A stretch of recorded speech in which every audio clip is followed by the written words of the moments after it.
Une personne à qui on a versé seulement de l'eau ne peut pas dire qu'elle est baptisée. Parce que baptiser, de baptiser ou de baptiso, ça veut dire que plonger. Donc, quand on dit que j'ai été baptisé par aspersion, c'est un contresens. C'est un peu comme si tu dis que je vais appeler ça comment?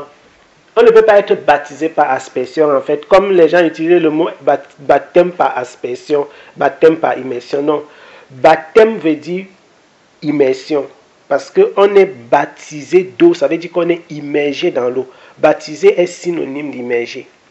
Maintenant, aspersion, c'est un terme générique comme ça que les gens ont inventé qui en réalité n'a rien à voir avec le baptême. Le baptême dans le Saint-Esprit, c'est comme si on te plongeait dans le Saint-Esprit. Tout comme le baptême d'eau, tu es plongé d'eau, donc tu es enseveli avec Christ pour ressusciter, parce que c'est ça le signe du baptême. Selon l'enseignement de l'apôtre Paul dans le livre de Romains au chapitre 6, qu'on pourra lire, Paul dit qu'on est donc immergé, tu es enseveli. Vous voyez comme quand on enterre les gens là, c'est chez nous où on enterre dans le sol là, vous voyez bien l'image d'enterrer dans le sol et puis de revenir, voilà. Donc tu es immergé, tu es enseveli avec Jésus-Christ et pour ressusciter au dernier jour avec lui. Donc une personne qui n'a pas été immergée, plongée, ne peut pas dire qu'elle est baptisée en fait. Maintenant, il y a aussi même les baptêmes par immersion qui ne sont pas justes lorsque ce n'est pas fait normalement dans le nom du Seigneur Jésus-Christ. Parce que vous verrez que dans les Écritures, il n'y a que cette forme de baptême-là. Bon, maintenant, la question se pose lorsque les gens disent que pourquoi Jésus a dit au nom du Père, du Fils et du Saint-Esprit, ça c'est un autre enseignement. Mais en réalité, baptiser, c'est plonger. Et cela se fait au nom du Seigneur Jésus-Christ. Cela se fait au nom du Seigneur Jésus-Christ. Et si quelqu'un n'a pas été plongé donc, au nom du Seigneur Jésus-Christ, ça veut dire que son baptême est à faire. Il arrive que les gens aient été baptisés au nom du Père, du Fils et du Saint-Esprit. Il y a des personnes qui, au lieu de dire que je te baptise au nom du Père, du Fils et du Saint-Esprit, certains disent je te baptise en Jésus-Christ au nom du Père, du Fils. Donc, pour mettre les deux, ils collent les deux, en fait, les deux expressions. Ils disent que je te baptise en Jésus-Christ au nom du Père, du Fils et du Saint-Esprit. pour coller les deux expressions. Mais ça, c'est des raccourcis, c'est pour éviter. Tout comme il y a des personnes qui sont baptisées au nom du Père, du Fils et du Saint-Esprit, et qui finalement n'ont pas la paix du cœur, et puis qui se décident, non, je crois que je dois faire le baptême normalement, je dois faire le baptême dans les normes. Parce que Jésus a dit dans ce Matthieu chapitre 28, de faire le baptême au nom du Père, du Fils et du Saint-Esprit, sauf que le nom du Père, du Fils et du Saint-Esprit, plus tard on va voir que les apôtres ont baptisé au nom de Jésus-Christ. Donc le baptême doit se faire au nom de Jésus-Christ. Parce que l'apôtre Paul enseigne que nous avons été édifiés sur le fondement des apôtres et des prophètes. Non, les apôtres et les prophètes, c'est eux. C'est-à-dire, eux, ils ont placé le fondement. L'apôtre Paul dira donc qu'il a placé le fondement comme un sage architecte, gare à celui qui va bâtir dessus. Donc, les apôtres et les prophètes du Seigneur, Pierre, Jean, Jacques, Paul, etc., ils ont placé le fondement de la doctrine biblique. Il n'y a pas de nouvelle doctrine qui naît. Donc tout ce que les gens appellent l'évangile de la prospérité, quoi, qui est là dehors, ce n'est pas des doctrines du Seigneur. Toutes les doctrines qui sont nécessaires à l'édification de l'Église, la doctrine des baptêmes, la doctrine d'imposition des mains, dont l'apôtre Paul parlait dans le livre d'Hébreux, chapitre combien c'est, toutes les doctrines qui sont nécessaires à l'édification de l'Église sont présentes dans la Bible. Il n'y a aucune nouvelle doctrine qui peut être inventée. Pourquoi? Parce que les fondations sont déjà là. Une fois donc j'expliquais pourquoi est-ce qu'on doit donc respecter ces fondements-là, de peur que la maison ne tombe. C'est pourquoi l'apôtre Paul dit que gare à celui qui bâtit dessus, parce qu'on va éprouver l'œuvre de chacun. Voilà. Donc, ce baptême, si nous voulons, si nous aspirons, naturellement, toute personne qui veut suivre le Seigneur doit aspirer au baptême. Ce n'est que normal. C'est-à-dire, si tu as suivi le Seigneur, si tu as écouté la parole, tu as reçu la parole, normalement, tu dois te faire baptiser. Normalement, les enseignements, comme nous faisons là, c'est parce que nous sommes à distance les uns des autres. Normalement, quand on te prêche l'évangile, on doit te baptiser même avant que tu suives les enseignements. Normalement, quand on te prêche l'évangile, si on te dit que partons pour qu'on te baptise, tu refuses, on ne doit même pas t'enseigner. C'est grave ça. Normalement, quand tu prêches à quelqu'un la parole de Dieu, dans les minutes qui suivent, il doit se baptiser. Ce n'est pas comme dans les églises, entre guillemets églises, dans les dénominations et dans les assemblées, on a l'habitude de constater que les gens organisent quoi, les cours de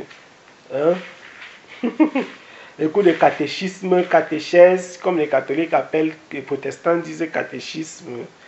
Je ne sais pas quelle est la différence entre le catéchisme et la catéchèse. Je vais dire que la personne qui enseigne la catéchèse chez les catholiques, on l'appelle catéchiste. Donc, catéchisme et catéchèse, je n'ai jamais compris pourquoi ils ne se sont pas entendus pour trouver un nom. Chez les catholiques, on dit catéchisme, je ne sais pas pourquoi. Voilà. Donc, là, normalement, le cours de catéchisme, vous ne verrez aucunement dans la Bible. Cours de catéchisme. Ça n'existe pas. Donc, pourquoi? Parce qu'on n'a pas besoin d'enseigner à quelqu'un quelque chose avant de le baptiser. Le baptême, c'est la première étape avant que tu n'entres, tu ne commences maintenant à recevoir, les enseignements. Jésus dit quoi? Jésus dit que allez donc et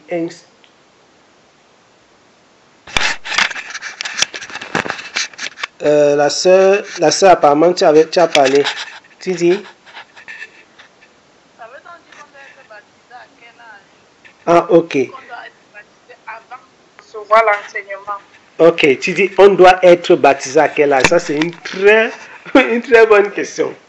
Alors, le baptême doit se faire à l'âge où quelqu'un est capable d'accepter et de s'engager. Parce que la question que la sœur Ursule pose, en réalité, derrière ça, il y a la question du baptême des bébés. Dans la Bible aussi, vous ne verrez pas le baptême des bébés. Parce que le baptême, c'est l'engagement de quelqu'un. C'est quelqu'un qui s'engage. Jésus dit que quoi? Il dit que si tu mets la main à la charrue, je crois qu'il va falloir qu'on lise les textes pour que ça rentre bien. Parce que si je parle seulement comme ça, on ne parle vite là.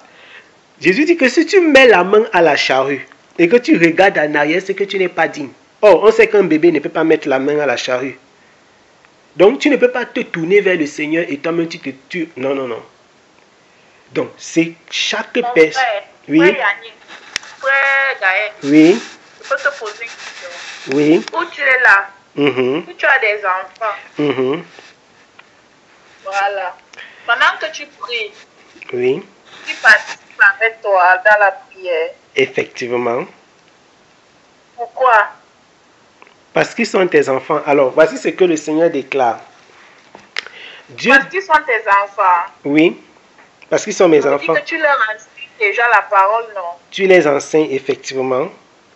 Mais ils n'ont pas encore reçu le baptême. Mais ils n'ont pas reçu le baptême. Alors, il faut bien faire la différence. Je comprends très bien quelle est ta préoccupation. Les enfants suivent l'enseignement des parents, ce que Salomon appelle l'instruction des pères, jusqu'à l'âge où ils sont conscients d'accepter ou non de suivre Jésus. Tu sais que l'enfant, il est sous la responsabilité du père jusqu'à ce qu'il soit conscient. C'est-à-dire ton enfant, si ton enfant fait des choses bizarres, c'est toi qu'on va regarder. Donc, une personne qui est inconsciente, on ne peut pas lui faire prendre un engagement. Le baptême, c'est un engagement terrible. En fait, c'est ça que je veux faire remarquer. On va lire dans les Écritures. Le baptême, c'est un engagement. c'est un engagement en fait que quelqu'un prend. C'est-à-dire, une personne qui est inconsciente, on ne peut pas lui faire signer d'engagement. Si par exemple... Un enfant aussi, il est conscient de ce que tu lui enseignes. Non, en fait, ce que tu ne comprends pas, voici quelque chose que j'ai l'impression que tu ne comprends pas. Mais je ne comprends pas comment tu peux enseigner à un enfant qui n'est pas conscient de ce que tu lui dis, vu qu'il n'a pas la capacité de comprendre. L'enseignement qu'on fait à l'enfant, c'est une simple discipline. Ce n'est pas l'enseignement chrétien comme celui que je suis en train de vous faire. Il y a la discipline du monde, la discipline à l'école. Justement. Le civisme. Effectivement.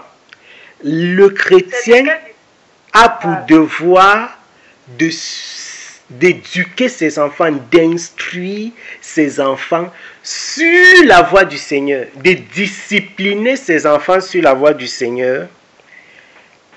Et quand ses enfants... Il va s'inspirer de quoi? De la parole du Seigneur. De la parole, effectivement. Il va s'inspirer de la parole, de l'instruction et de la discipline qui est dans la parole. Et les enfants ont le devoir d'obéir. Et leur père a le droit de les corriger. Ils ont le devoir d'obéir. Et leur père a le droit de les corriger. Selon que l'Écriture déclare. Jusqu'à l'âge qu'ils soient conscients. Jusqu'à l'âge qu'ils soient conscients. Tes enfants, quand ils sont déjà conscients, s'ils font des choses, ça les regarde. Dieu ne te rend plus coupable de ce qui est dans la vie de tes enfants. Il faut que tu comprennes bien le problème de l'engagement en fait. Quand tes enfants sont encore petits, ils sont sous ta responsabilité. C'est-à-dire si ton enfant tombe au feu, c'est que tu as été négligent et il est tombé au feu. Mais si ton enfant de 21 ans, 25 ans tombe au feu, il est coupable pour sa propre vie. Parce que, étant conscient, il n'a pas évité le feu. Il faut bien comprendre la différence. L'instruction qu'un parent donne à un enfant qui n'est pas encore conscient, c'est parce qu'il a la responsabilité devant Dieu de veiller sur lui. Donc, s'il ne lui donne pas cette instruction, il sera coupable devant Dieu. Si ton enfant de 5 ans, de 10 ans, pas fait du mal à l'enfant de quelqu'un parce qu'il n'a pas été bien éduqué, le Seigneur te prend pour coupable pour la faute de ton enfant. Donc, le père a l'obligation de discipliner ses enfants selon le Seigneur parce qu'il a la culpabilité aussi. Donc, il y a obligation et culpabilité. Or, quand ton enfant va grandir et qu'il aura l'âge de prendre des responsabilités pour sa propre part, tu n'auras plus la culpabilité en question. C'est-à-dire, tu n'es plus coupable. Il est maintenant conscient de ce que je peux marcher à gauche, je peux marcher à droite. Donc, on ne peut plus punir le père pour la faute de l'enfant. Je ne sais pas si tu me comprends un peu. Je te comprends bien, mon frère. Okay. Mais où je n'ai pas compris, où je n'arrive pas à comprendre, c'est que tu dis que tu disciplines l'enfant en t'appuyant sur la discipline du Seigneur, sur les enseignements du Seigneur. Pourquoi tu ne t'appuies pas sur les enseignements de la société, sur le civisme? Parce que cette discipline-là, pourquoi tu ne l'utilises pas? Vu que l'enseignement, tu dis le baptême doit venir avant. Normalement, on devrait être avant l'enseignement, avant de recevoir n'importe quel enseignement.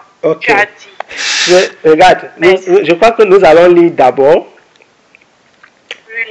dans le livre des Proverbes. Nous allons lire dans le livre des Proverbes au chapitre 22. Hein. Proverbes chapitre 22. Si tu ouvres, tu peux lire. 22, verset 6. La sœur Ursule. Proverbes chapitre 22, verset 6. Proverbes 22.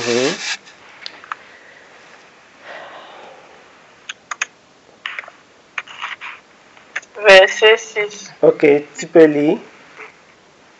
Ok. Éduque un jeune à mesure de son chemin. Jamais il ne déviera, même l'âge venu. Ok. Le riche, non, c'est ça bon. va là. Seulement le verset 6. La parole déclare, instruis l'enfant selon la voie qu'il doit suivre. Et quand il sera vieux, il ne se détournera pas. L'instruction de l'enfant, c'est le devoir du père. L'instruction de l'enfant, c'est le devoir. C'est une obligation que Dieu a donnée aux parents. Instruire l'enfant sur la voie qu'il doit suivre. Or, la voie que le père lui-même doit suivre, c'est la voie du Seigneur. C'est-à-dire, moi, si j'ai mes enfants, pendant qu'ils sont petits, j'ai l'obligation de les conduire sur les voies que moi-même je suis. Maintenant qu'ils vont grandir, s'ils veulent suivre n'importe quelle voie, c'est leur problème. Ce que je dis est grave, mais c'est en fait ça la réalité. Si ton enfant grandit et il suit n'importe quelle voie, c'est son problème. Mais toi, tu as fait ta part quand il était petit. Tu vois un peu? Mon frère Gaël, oui. La parole, jamais il ne déviera, même l'âge venu. Ça veut dire que oui. Le jamais si veut dire que la garantie oui. que en éduquant sur les voies du Seigneur est que qu'il ne se détourne oui. après, n'est-ce pas? Mais pourquoi tu as mis la probabilité qu'il puisse se détourner après? La probabilité est mise. En fait, je comprends ta préoccupation. La probabilité est mise parce que il y a des personnes, si tu observes tout simplement autour de toi, tu vas comprendre ceci. Si un enfant, dès lors qu'il est encore petit, le Seigneur ne touche pas cet enfant, il peut grandir effectivement, suivre les voies d'un père qui marche avec le Seigneur et se perdre après. De la même façon que les chrétiens, après, il y a des personnes qui rentrent dans les eaux du baptême, après ils se détournent. Ça veut dire que quoi? Ils s'étaient repentis, mais ils n'ont pas suivi la bonne voie. C'est ce dont l'apôtre parle dans le livre d'Hébreux. C'est-à-dire, ils ont regardé au Seigneur, et après ils ont tourné le dos. Ils se sont séparés. Donc ils se sont repentis, mais en réalité ils n'ont pas été convertis. Ça c'est très profond en fait en réalité. Ils se sont repentis, mais non. Donc ce qui se passe dans la vie des adultes, un adulte qui a reçu l'enseignement du Seigneur et plus tard, c'est-à-dire il a écouté l'évangile, il a dit je veux le suivre, je veux me baptiser. Il est parti dans les eaux du baptême. Mais plus tard, il n'a pas persévéré, donc il n'a pas été affermi. Donc il ne s'est pas converti totalement à Christ. Donc il se détourne. La même chose se produit aussi chez les enfants. Alors, la garantie, c'est comme les promesses de Dieu. Dieu fait les promesses. Le Seigneur déclare dans sa parole que, je vais te prendre quelle promesse simplement. Dans le livre de Jean au chapitre 16, verset 24, Jésus dit que jusqu'à présent, vous n'avez encore rien demandé. Demandez et que votre joie soit parfaite. Il dira encore que tout ce que vous demanderez au Père par mon nom, vous le recevrez. Ma soeur. Allô? Oui. Attends un peu, frère Annick. Tu as déjà demandé quelque chose à Dieu et il n'a pas donné. Hein, ma soeur ici. Moi, j'ai tout ce que j'ai demandé à Dieu. Il m'a donné. Waouh! Donc tout ce que tu as déjà demandé à Dieu. C'est moi qui ne fais pas souvent sa volonté. Je veux dire, attends, j'espère que tu me comprends. Je veux dire, est-ce que Dieu exauce toutes tes prières? Dieu n'exauce pas toutes mes prières parce que toutes mes prières ne sont pas sa volonté. Amen. Ok. Tu vois maintenant qu'on se retrouve. Je veux donc dire, c'est pourquoi j'amène dans la volonté de Dieu. Quand Dieu te demande d'instruire l'enfant sur la voie qu'il doit suivre, ça c'est ton devoir. Mais l'enfant, quand il sera adulte, le chemin qu'il va prendre, ce n'est plus ton devoir. C'est-à-dire, ce n'est pas toi qui peux diriger le cœur d'un enfant quand il est grand. Il y a des enfants qui ont été avec leurs parents tout jeunes. Ils ont grandi normalement, ils ont été éduqués dans les voies du Seigneur et ils se sont détournés plus tard parce qu'ils sont rentrés dans le monde, ils ont été au contact de toutes sortes d'enseignements, ils se sont perdus. Je voulais en fait tout simplement te faire comprendre quoi. Le frère Gaël, oui. Excusez-moi un instant. Oui. Excusez-moi, est-ce que si tu éduques vraiment l'enfant selon le Seigneur, que tu fais suivre vraiment les voies du Seigneur oui. à ton enfant depuis le bas âge, oui. Est-ce qu'il pourrait se détourner de cela? Oui. Comme tu as dit, la sœur venait de lire dans le livre des Proverbes, oui. Tu as fait de voir, oui, frère. Oui. Et ne s'en détournera point. Oui, il pourra. Quand celui-là se détourne, est-ce qu'on a pu vraiment enseigner les voies du Seigneur? Oui. Parce que parfois même, je ne sais pas comment expliquer ça là. Donc on lui fait juste peur. On lui dit de faire les choses, on ne lui fait pas comprendre pourquoi il doit faire ça. Donc on dit seulement fais comme ça là. Si tu ne fais pas, on te tape. Frère Yannick. Parce qu'il a peur. Frère Yannick. Il a peur qu'on parce que allô. On comprend pourquoi il doit faire. Frère Yannick, oui, je te pose une question. Oui. Un enfant peut comprendre les voies de Dieu?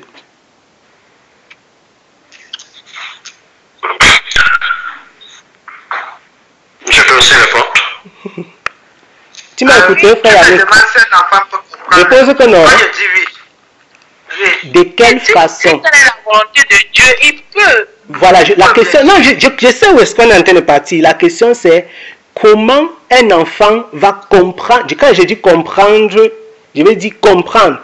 Parce que en fait, là où je suis en train de vous amener, c'est que si l'enfant dont tu parles est déjà capable de comprendre les voies de Dieu, ça veut dire qu'il doit passer dans les eaux du baptême. Vous avez maintenant compris? Toute personne qui est déjà capable de comprendre les voies de Dieu doit partir dans les eaux de baptême. Ça veut dire qu'il a la conscience de s'engager. Dès lors que l'enfant a l'âge, en réalité, de s'engager, si ton enfant peut comprendre les voies de Dieu, c'est pourquoi il n'y a pas l'âge limite de baptême, comme certains gens fixent à 10 ans, 12 ans. Non. Si l'enfant a compris, il peut s'engager. Apparemment, il y a quelqu'un qui parle. Oui, vas-y. Je vais aussi aller dans quelques références bibliques, mais sans toutefois les citer parce qu'on connaît parfaitement de quoi il s'agit. Oui, vas-y. On parle au sujet des enfants, parce que le livre de Proverbes est clair. Que si on est vraiment éduqué selon les voies du Seigneur, quand il va grandir, il ne doit pas s'en détourner. Ça signifie que Dieu ne ment pas. Amen. Il parle comme ça. Et nous savons que tout le monde a ses pensées, parce que tu peux dire que tu es en train d'éduquer un enfant selon Dieu. Alors que dans ses pensées, il est carrément focalisé sur autre chose. Et pourtant, toi, tu penses que tu es vraiment en train de l'éduquer selon comme le Seigneur demande. Et effectivement, tu fais ton travail. Mais l'enfant est un peu hypocrite sur certains angles. Mais tu ne sais pas. C'est aussi une probabilité.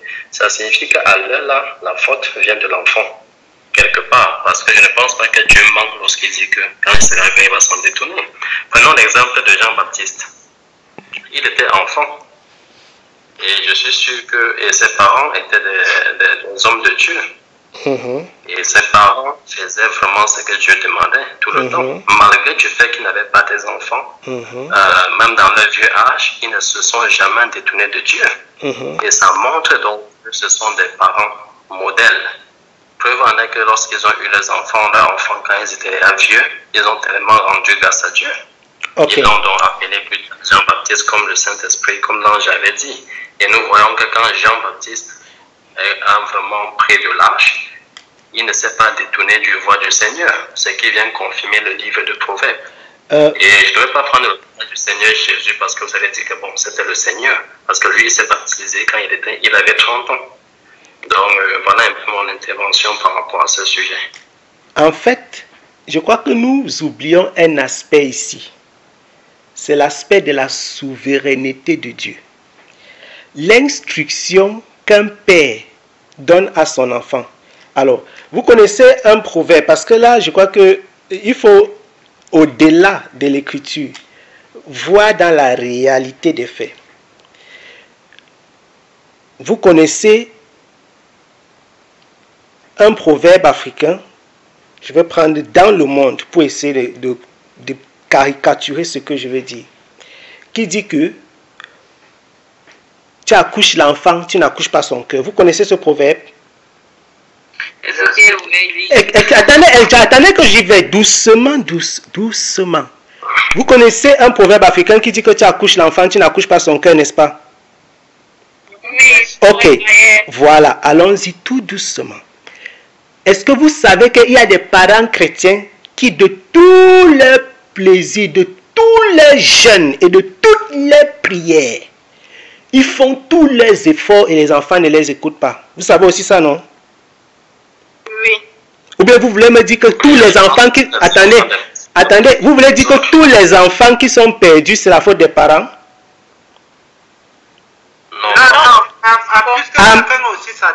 Amen. On y va tout doucement. Amen. Si tous les enfants qui sont perdus, ce n'est pas la faute des parents, ça veut dire que tu peux instruire l'enfant vraiment selon la voie qu'il doit suivre, mais au final, c'est Dieu qui décide. Je reprends encore. Si nous sommes d'accord qu'il y a des parents qui font des jeûnes et des jeûnes et des jeûnes enchaînés, de la même façon que vous faites les sujets de prière, il ne faut pas lire... Une chose, c'est l'écriture. Je vous ai pris un exemple des promesses. Je peux lire encore des promesses et des promesses dans la Bible qui ne s'accomplissent pas dans vos vies tous les jours. Ça ne veut pas dire que Dieu est menteur. Le fait qu'un verset biblique ne s'accomplisse pas, ça ne fait pas de Dieu un menteur. Puisque si ça ne s'accomplit pas chez Jean, ça ne s'accomplit chez Pierre. Vous voyez un peu la différence. Le Seigneur dit que si quelqu'un est malade, qu'il appelle les anciens, on va oindre le malade et il va guérir. Ok. Prenons donc tous les malades qui sont dans les hôpitaux. Vous pensez s'ils ne guérissent pas, ça ne veut pas dire que Dieu est malade. Non, certains vont guérir, d'autres ne vont pas guérir. Pourquoi? Parce que Dieu est souverain. Je vais encore prendre d'autres exemples. Quand le Seigneur dit que tout ce que vous me demanderez, je vous donnerai. La question c'est, est-ce que si Dieu ne nous donne pas tout, il est menteur? Non. La souveraineté de Dieu. La souveraineté de Dieu, ça résout ce problème. C'est pourquoi le travail de l'homme, c'est de suivre ce que Dieu a dit. Le travail du père, c'est de se battre, ou alors de la mère, du parent, c'est de tout faire pour instruire l'enfant sur la voie que Dieu a dit. Et Dieu lui a donné même le bâton de la correction au père ou à la mère. Dieu lui a dit que toi, ton travail, c'est d'instruire ton enfant sur la voie qu'il doit suivre. Maintenant, s'il arrive que malgré tes efforts, ton enfant, alors ce n'est pas de ta faute.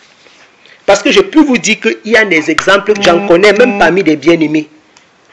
Je dis parmi des bien-aimés affermis, qui essayent, qui ont essayé, qui jeûnent et qui prient.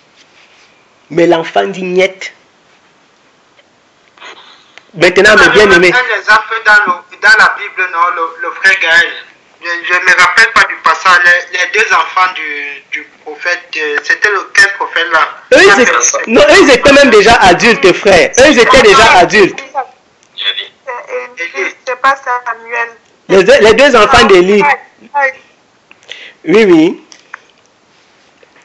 Eux, ils étaient déjà adultes. Nous parlons des tout petits enfants. J'ai dit que tu as un tout petit enfant comme ça. L'enfant te montre qu'il a les cornes, mon ami. Peut-être si vous n'avez pas encore vu, cherchez autour des frères. Nous avons plein de frères et de sœurs.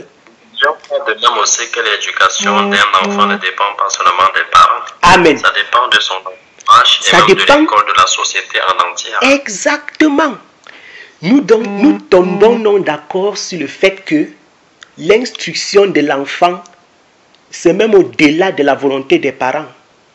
C'est que si le Seigneur ne te soutient pour instruire ton enfant, de la même façon que si je prêche l'évangile, pour que quelqu'un d'entre nous ici croit, est-ce que c'est un effort qu'il a fait? Ce n'est pas un mérite. Dieu va toucher ton cœur et ne pas toucher le cœur de l'autre. Maintenant, qu'est-ce qui fait que tu s'est repenti et que B ne s'est pas repenti après avoir écouté le même évangile? L'apôtre Paul Alors, dans ce livre, le Saint-Esprit dit donc dans ce livre des Actes au chapitre 13 que ceux qui étaient destinés pour la vie éternelle, ils ont été sauvés. Ceux qui étaient destinés, ça veut dire que quoi? Chaque fois que toutes les promesses de Dieu sont valables pour tout le monde, mais c'est davantage, ça va s'appliquer dans la vie des personnes que c'est pour eux. Parce que chaque promesse que vous voyez, c'est pour certaines personnes. Quand je dis c'est pour certaines personnes, ça veut dire que tu vas voir une promesse. La promesse là, c'est comme les dons spirituels. Quand Dieu a cité don de parole de connaissance, il y a les gens que leurs noms sont écrits dans le don de parole de connaissance. Mais si tu pries pour ça, il ne va pas te donner, il peut te donner autre chose. Mais il y a quelqu'un que son nom est écrit là-bas, il ne va même pas prier, ça va venir. C'est pour dire quoi? Que dans toute chose, notre travail, c'est l'obéissance. Le travail de Dieu, c'est de nous donner ce qui nous appartient. Oui, je comprends, mon frère Gaël. Et regarde, j'ai parlé de l'éducation d'un enfant dans la société. Je veux encore m'apaisanter là-dessus pour montrer. Sinon, je confirme quand même ce que tu viens de dire tout à l'heure. Bon, je rentre sur la configuration de l'éducation d'un enfant. Nous savons que les paroles, là, premièrement, étaient adressées à nos ancêtres lointains. Amen. Et si tu regardes la configuration de la société à cette époque, ils étaient assez limités, il n'y avait pas assez de technologie comme aujourd'hui, où vous voyez un enfant de 2 ans qui a une tablette et qui va sur YouTube comme il veut pour se saturer des bandes dessinées inutiles, où le monde, en faisant ces bandes dessinées, cible quelque chose de bien précis. Exact. Pour troubler le cœur des enfants. Donc tu vas voir qu'auparavant, l'enfant était du genre qui est chez sa maman, ou bien en train de jouer avec ses camarades un peu dans la cour voisine, il ne partait pas trop loin. Et ce qui fait que l'instruction des parents, mettons même des juifs, était d'une manière un peu stricte et assez cadrée, ce qui fait que l'éducation des parents circulait assez rapidement. Nous pouvons certifier vous voyez les juifs de nos jours, ils sont toujours déjà confinés un peu entre eux, même comme aujourd'hui on parle du confinement. Je pense que pour eux d'être encore bien exagéré même.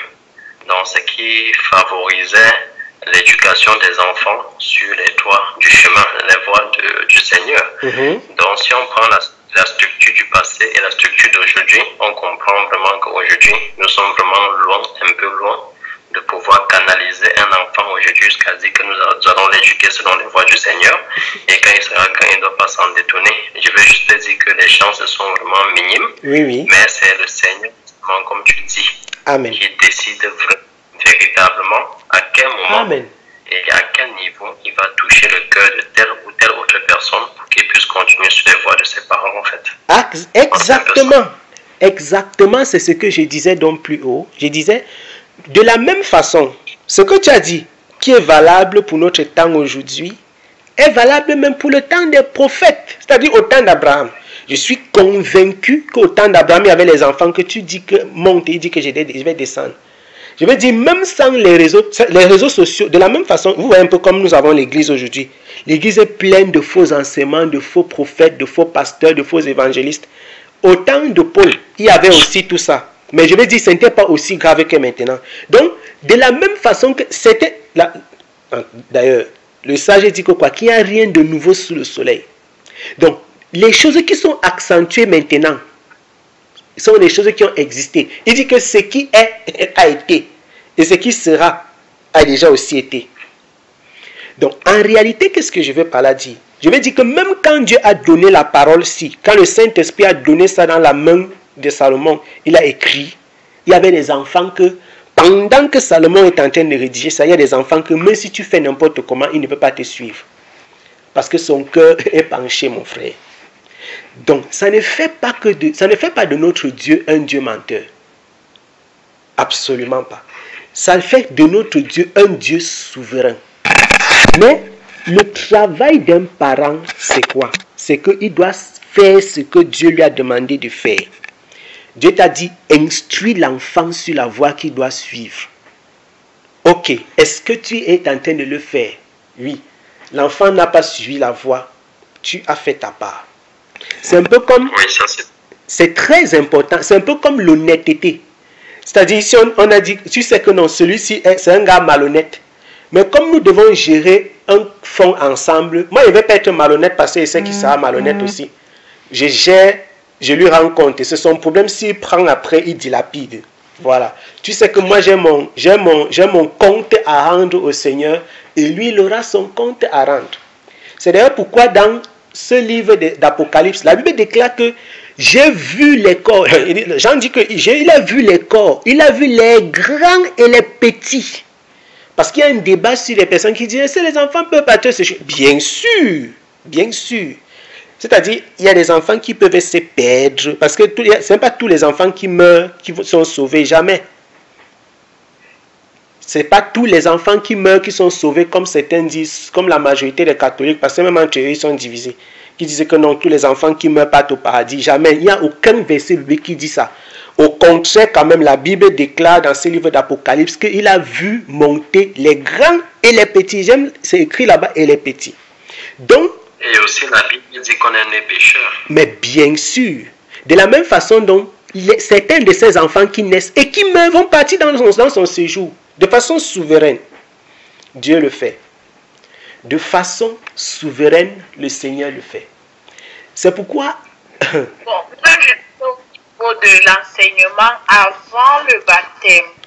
Exactement. Comme tu as dit qu'on doit d'abord être baptisé avant de recevoir l'enseignement. Un enseignement. Oui. L'enfant que tu as donc éduqué dans cet enseignement, oui, il a quelque chose en plus. Ça veut dire que d'une manière ou d'une autre, l'enseignement, il l'a reçu. Amen. Donc, qu'il te baptise après, il aura déjà reçu un enseignement. Alors, explique-moi un peu ça. Je comprends ce que tu veux dire. Ma soeur Ursule.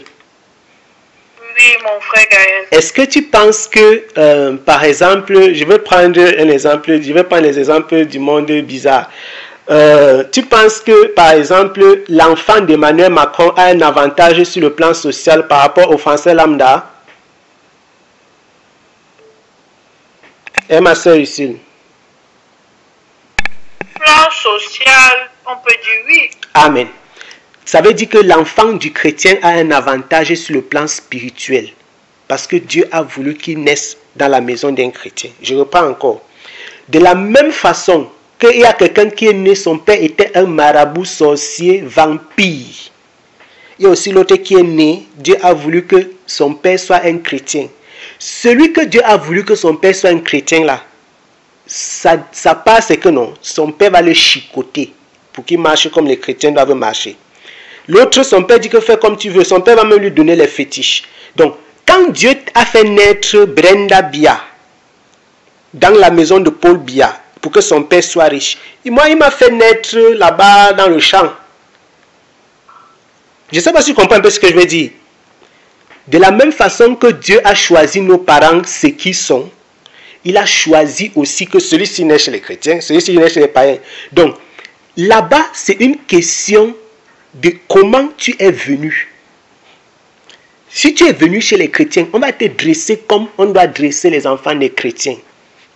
Quand tu vas avoir l'âge de choisir, tu vas choisir si tu veux continuer ou bien non. Là, c'est ton engagement personnel. Cette instruction qu'on donne aux enfants, ce n'est pas une instruction du genre, on va dire que ok, venez vous asseoir ici, je vais vous enseigner ce que c'est que le repas du Seigneur. Ils ne comprennent que dalle. Je vais vous asseoir le mystère de je ne sais pas quoi. Non, non, ce n'est pas de ça il est question. C'est que tu dis à ton enfant, on n'insulte pas on respecte les adultes, on n'insulte pas. C'est l'instruction simple. Puisque l'enfant ne peut rien comprendre dans pourquoi est-ce que Jésus-Christ est mort à la croix. Par exemple, il ne va pas te dire, voilà, il a pris... Il peut te donner les principes généraux, c'est-à-dire comme les enfants récitent souvent. Mais il peut te donner les principes, parce que les enfants ont de grandes mémoires. Quand je vois les textes que je récitais quand j'étais au cours les longs textes comme ça, je ne suis pas sûr que je sois capable de le faire. Mais je vais dire, cette récitation-là qu'il fait, ça ne veut pas forcément dire que l'enfant a... Voilà. La preuve, c'est que tu n'es pas sûr qu'un enfant pareil... J'ai parlé de la conscience du péché et du désir du salut. Pourquoi? Parce que c'est le Seigneur qui, par son esprit, donne à l'homme qui a cru Il te donne de comprendre, comme Jésus-Christ dit dans ce livre de Jean, que le Saint-Esprit, quand l'Esprit viendra, il va vous convaincre en ce qui concerne le péché, le jugement et la justice. Quand tu t'examines, chaque personne qui a conscience du péché s'examine et se dit, moi je suis un pécheur, donc j'ai besoin d'un sauveur. Et il y a un jugement si je ne suis pas sauvé. Dès lors que tu es conscient de cela, tu cherches la face du sauveur. Tu cherches le sauveur qui est le Seigneur Jésus-Christ. Si ton enfant est déjà conscient de ça, ça veut dire qu'il peut passer dans les eaux du baptême. Maintenant, si l'enfant est encore déjà, il récite seulement.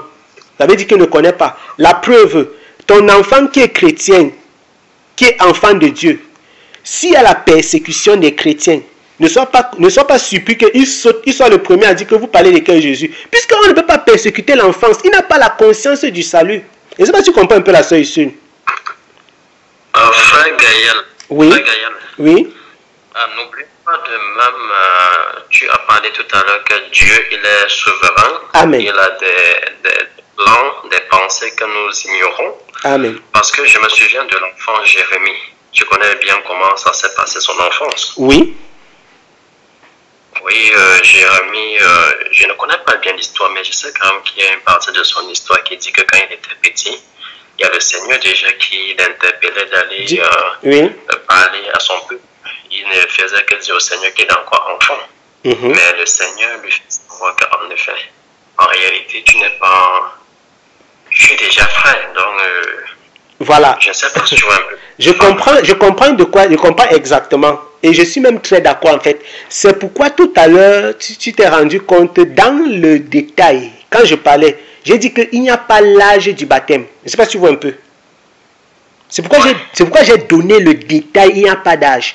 Je veux par là dire que toi le frère Marcel, le frère Yannick, le frère Gaël, Dieu peut te faire grâce à l'âge de 5 ans. La conscience de Dieu que tu as, même un gars de 10 ans n'a pas. Tu comprends un peu pourquoi j'ai parlé d'âge? C'est-à-dire la conscience, l'enfant, la conscience que Dieu lui a donnée de la réalité du péché, du désir du salut. Un autre de 10 ans, de 12 ans n'a pas cette conscience. Donc, quelqu'un comme Jérémie, pour prendre son cas, dès lors que le Seigneur l'a convaincu, si le Seigneur lui a parlé, et que je ne sais pas à quel âge, puisque non plus la Bible ne donne pas l'âge que Jérémie avait.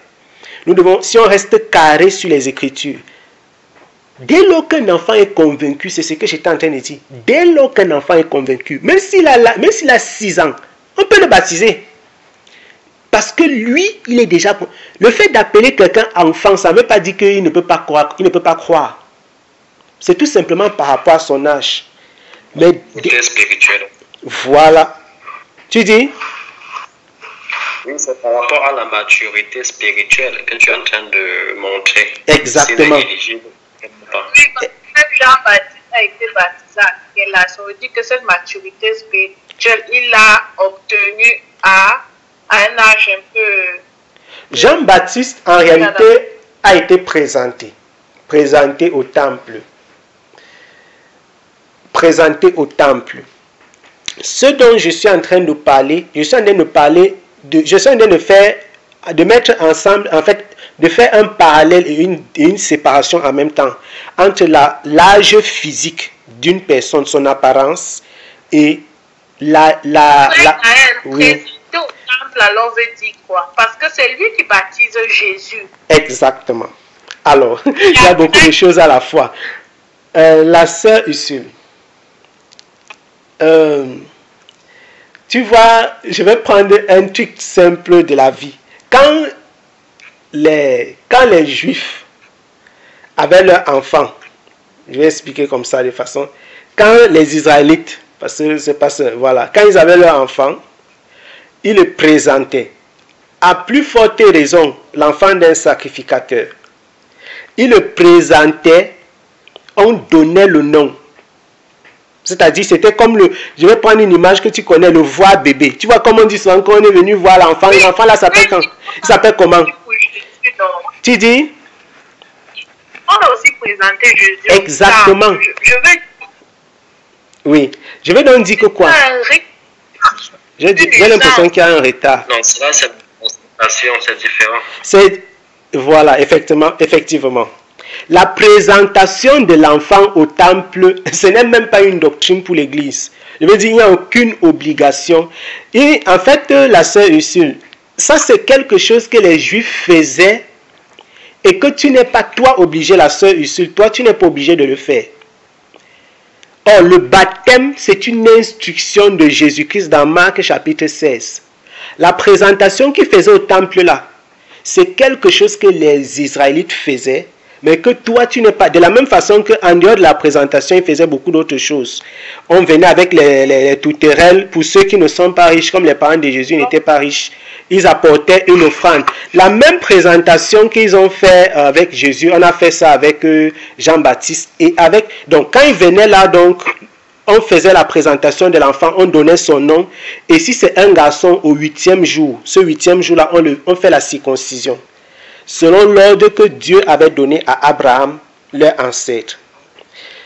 Frère, est-ce qu'il n'y avait pas deux façons de présenter un enfant? C'est-à-dire, la façon dont on a présenté l'enfant Jésus, Jean-Baptiste, Samuel, est-ce que ce n'est pas différent des autres? Parce que ça sont des enfants qu'on a consacrés carrément à Dieu, alors que les autres, on amenait justement pour la circoncision selon les lois de Moïse, mais sans toutefois faire toute une présentation publique. Je ne sais pas.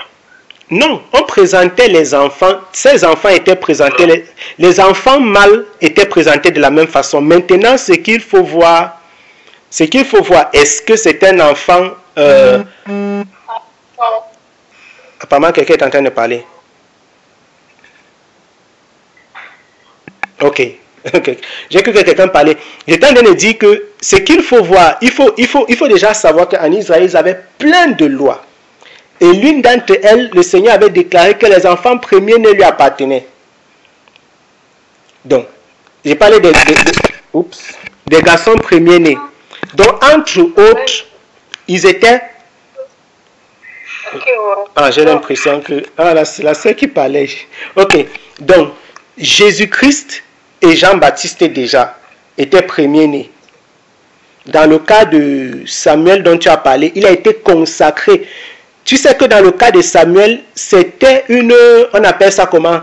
C'était une promesse que sa maman, voilà. C'est une promesse que sa mère avait fait. Donc, il a été présenté. Ce que tu appelles présenté pour Samuel, c'est plutôt la consécration. C'est différent.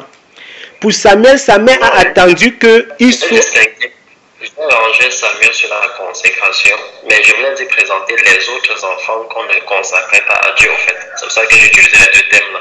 Voilà, les autres enfants, on les présentait quand même, on donnait leur nom et on faisait leur circoncision. Maintenant, pour ceux qui sont consacrés à Dieu, certainement, ils avaient des cérémonies spéciales particulières. Un enfant d'un sacrificateur, naturellement, les enfants premiers-nés, parce que Dieu avait dit que tous les premiers-nés lui appartenaient. Donc, les enfants premiers-nés lui étaient consacrés. Donc, il y avait un sacrifice spécial qui était fait pour les premiers-nés.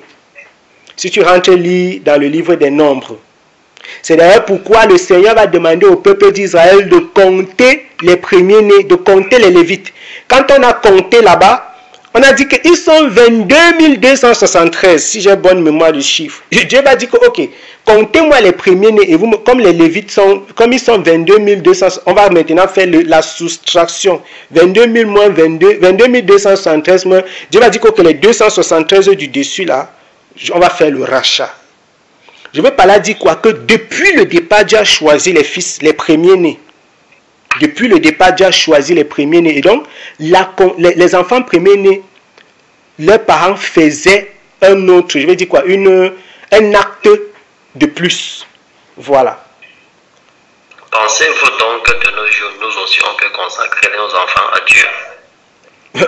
Consacrer ou ne pas consacrer, ce n'est pas un acte qui concerne, je veux dire, tu vas consacrer sur quelle base? Si tu décides dans ta chambre de prier pour ton enfant, pour le consacrer, tout parent désire consacrer son enfant à Dieu. Mais je veux dire, au final, au finish, nous savons que c'est le Seigneur qui fait grâce. C'est-à-dire, ce n'est pas une mauvaise volonté en soi que tu veux consacrer ton enfant. Je vais consacrer à l'œuvre dont Julia un peu comme Jean-Baptiste spécialement, il était consacré Non. pour l'œuvre selon laquelle il était venu. L'enfant Jésus, pardon, l'enfant Samuel, il était consacré aussi à être prophète. Oui. Je veux dire, nous aussi on consacre d'une manière spéciale, pas comme dire à Dieu que protège mon enfant et tout ça, non. Ok, manière spéciale, là je comprends un peu ce que tu veux dire. Non, ce n'est pas possible. Ce n'est pas possible pour une raison simple, c'est que c'est Dieu qui appelle.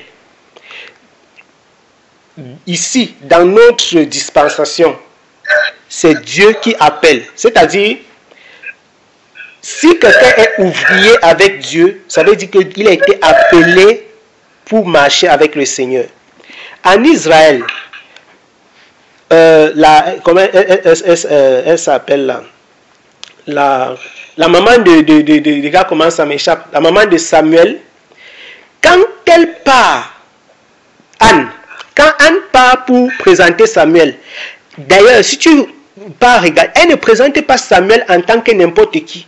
Il fallait que Samuel soit de la lignée. Je ne sais pas si tu comprends un peu, frère. Si tu vois un peu. Il fallait déjà que Samuel soit de la lignée juste pour qu'on puisse le consacrer. Ça veut dire que quoi? Si toi tu es de Judas, si tu es de Gad, d'Asser, de Nephtali, ton père ne peut même pas déjà... Et comment tu vas savoir aujourd'hui de quelle lignée toi tu appartiens? Justement, je suis en train de dire que toi aujourd'hui, tu ne peux que faire une prière sommaire. Dans tous les cas, si tu veux, tu consacres ton enfant en disant que tu es prophète. Si ce n'est pas par révélation, si ce n'est pas Dieu qui consacre ton enfant, non. Tout ce que tu as dit, c'est zéro. Or, en Israël, à la différence d'aujourd'hui, ton enfant qui était de la lignée, tu pouvais le consacrer et le laisser au temple. Comme dans le cas de Samuel, la promesse que Anne avait faite. Parce que lui, il était de la lignée, on pouvait le consacrer de cette façon-là. Et la Bible déclare qu'il dormait à côté du coffre. Or, si quelqu'un qui n'est pas de la lignée dormait à côté du coffre, il allait mourir. Dieu allait le frapper. Donc, aujourd'hui, ce qui est valable pour nous n'est pas de la même façon pour eux. Aujourd'hui, ce qu'un parent peut faire, c'est prier pour son enfant, consacrer dans le sens d'enseigner l'enfant. Mais quand le moment de servir, Dieu va venir, Dieu va toucher son cœur à la façon que Dieu veut. C'est-à-dire, je ne peux pas déclarer aujourd'hui que toi, tu es un apôtre, par exemple. Que bon, mon fils François, tu es un apôtre. Non. Voilà. Non, je ne veux pas dire que je dis que lui, il est comme ça. Mais je dis plutôt à Dieu que bon, je veux te faire la promesse et te dire que l'enfant que je vais obtenir, oui, je vais te consacrer. Je vais le consacrer à toi. Maintenant, je vais l'éduquer plus tard à Dieu maintenant de voir s'il va lui confier quelque chose de particulier. Mais naturellement. Non, il est apôtre ou bien docteur. Frère, ce que tu es en train de dire là, non, c'est ce que je disais tout à l'heure, que ce sont les prières normales. La prière que tu es en train de dire que, oui, c'est une prière normale. Tous parents que tu rencontres là, les frères, beaucoup d'entre eux consacrent les enfants. Quand je dis consacrer, ça veut dire toutes leurs prières, c'est que leurs enfants suivent les pas du Seigneur et qu'ils soient utilisés par le Seigneur. Mais au demeurant, la priorité, la souveraineté revient à Dieu. C'est-à-dire, eux tous, ils consacrent le Seigneur. Ils imposent même les mains, les parents, ils imposent les mains et ils prient. Ils jeûnent même. Ils disent, Seigneur, je te consacre cet enfant, je veux que tu l'utilises, je veux qu'il suive tes pas, etc. Mais, tu te bats, dès lors que tu as fait cela, tu prends l'engagement devant le Seigneur que, ok, moi je vais remplir ma part. Je vais tout faire pour éduquer cet enfant comme il faut. Et le problème maintenant qu'on rencontre, c'est qu'il y a beaucoup de personnes qui ont fait ça. L'enfant s'est détourné par la suite. Il est même entré dehors, la drogue, ceci et cela. Tout comme il y a des enfants qui, après avoir fait ça, ils suivent. Ça veut dire que voilà, finalement, comme nous disions tout à l'heure, c'est le Seigneur qui... Voilà.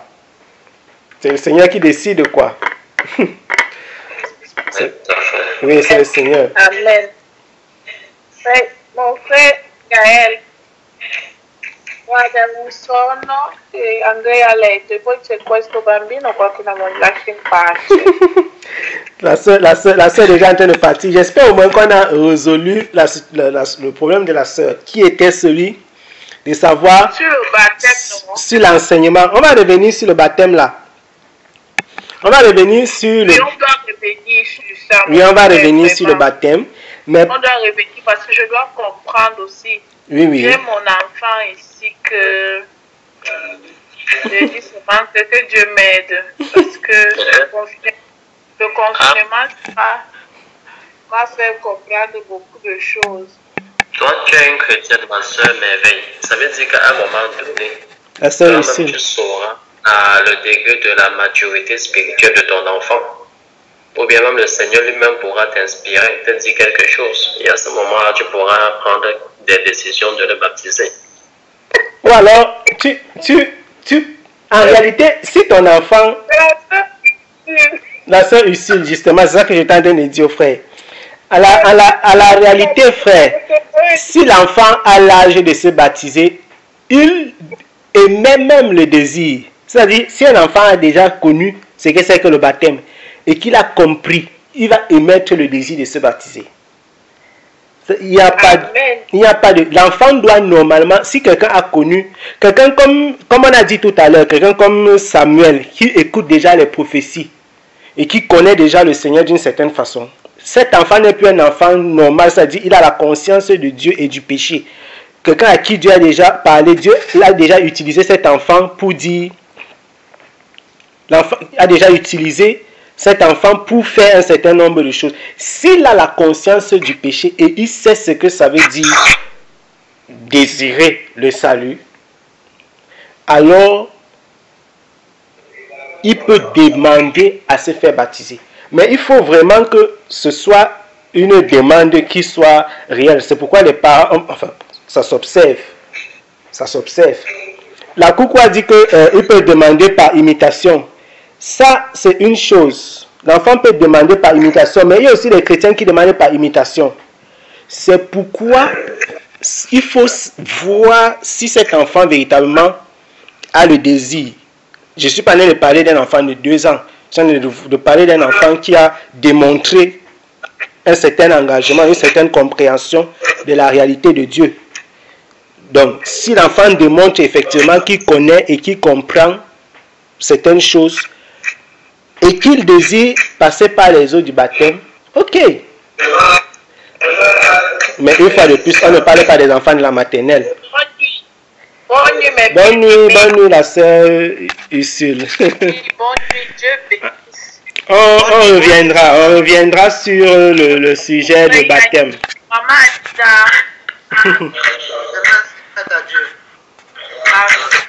Nous reviendrons sur le sujet du baptême. Il a vu les gens se baptiser, il est content, il veut aussi. Oui, que l'enfant peut dire qu'il veut. Parce qu'en fait, en parlant, je pensais à l'époque où j'avais décidé de vouloir faire ma confirmation baptismale, parce que moi j'ai été baptisée entre guillemets quand j'étais petite. Ça a été l'un des jours où j'étais le plus en colère de toute ma vie. Étant bébé, on me baptisait, j'étais fâchée. J'avais dit le jour-là que je voulais brûler le pasteur qui avait osé me mouiller. J'avais dit ça. Mais, en fait, plus tard, quand il va falloir faire la confirmation baptismale, en fait, moi, je voulais le faire parce que la première chose, c'est que bon, je ne supportais pas que mon cousin avec qui j'étais à la maison, on faisait la même classe. Il avait juste un an de plus que moi. Pour lui, il prenait déjà la Sainte Seine et moi, non. Donc, ça m'énervait. Ah, Seigneur. Ça m'énervait et donc du coup moi j'ai dit que bon, je vais aller faire la catéchèse pour pouvoir me confirmer tout ça. C'est comme ça que je me suis inscrite au cours de catéchèse. C'est vrai que pendant ces cours-là, mes motivations ont changé. Mes motivations ont changé, mais toujours est-il que j'avais pas vraiment compris ce que j'étais en train de faire. Et voilà. Que je n'étais pas vraiment décidée. J'avais quel âge à l'époque? Je crois que j'avais 13 ans. Entre 12 et 13 ans. Quand j'ai fait cela, c'était un peu ça.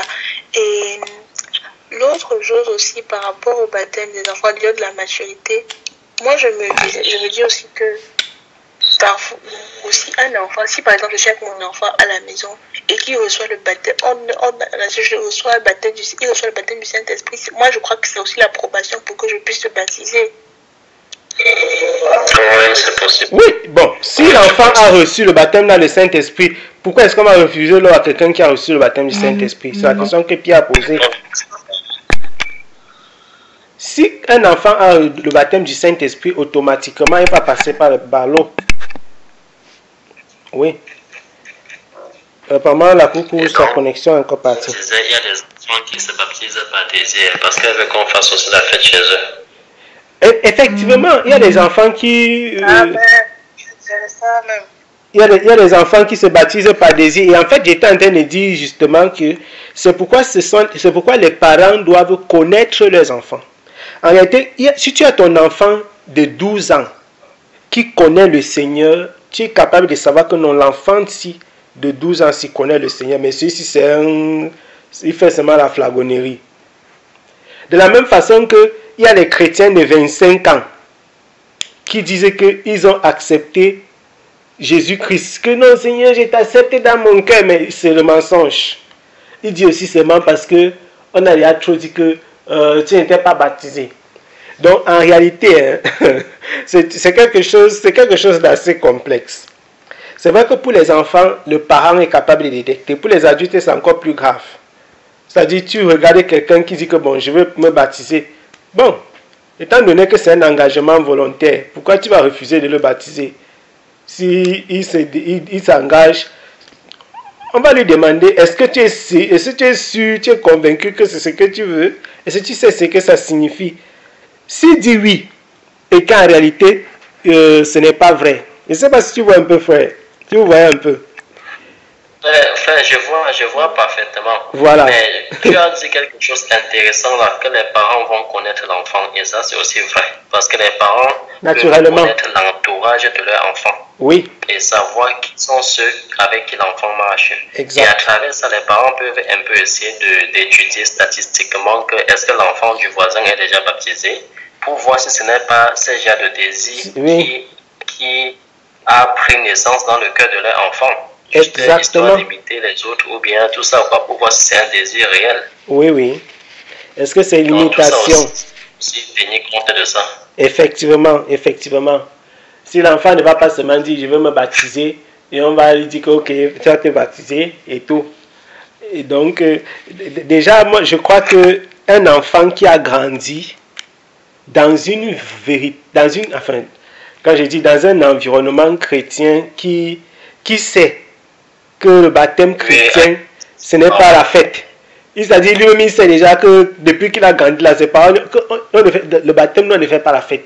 Donc quand il voit déjà un certain nombre de réalités que vous vivez depuis l'enfance, lui-même, il sait que là où on est parti, sinon, si je dis même que je vais me baptiser, il n'y aura rien. Donc mon baptême, ce n'est pas comme le baptême du voisin. Donc il y a un certain nombre de choses que si l'enfant sait, je me dis que voilà, il ne va pas autant désirer ça.